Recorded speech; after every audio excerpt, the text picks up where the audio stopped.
environ 5 ans, nous avions un projet architectural de dédoublement des chambres. On s'était orienté à ce moment-là, soit effectivement sur la prévention des chutes, soit sur l'antiflude, comme c'était courant. Et bien, à partir du moment où on avait l'aval de l'ARS, on a obtenu des fonds, essentiellement les fonds fédéraux, les fonds européens. On a demandé des fonds, bien sûr, à l'ARS, et on a complété avec les hôpitaux de Paris.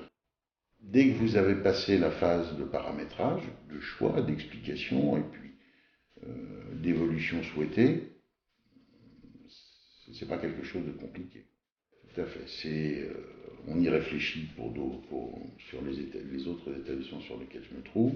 Je suis appelé régulièrement par d'autres sites d'à peu près toutes les régions de France, et soit par des directeurs administratifs d'établissement, soit par des directeurs techniques ou des chefs de projet.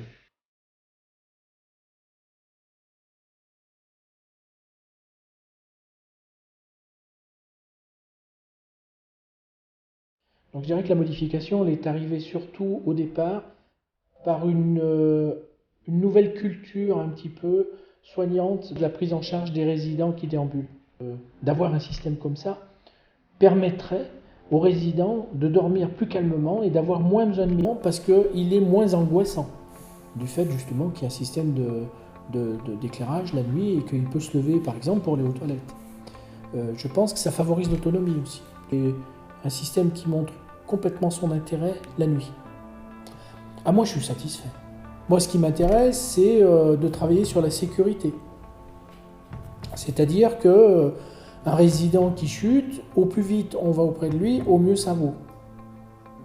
Donc c'est un système qui moi m'apporte de la sécurité, c'est un système qui est là pour améliorer la prise en charge. Il faut vraiment être dans la configuration d'un paramétrage dans l'intérêt individuel de chaque résident. Et il le permet, techniquement il le permet.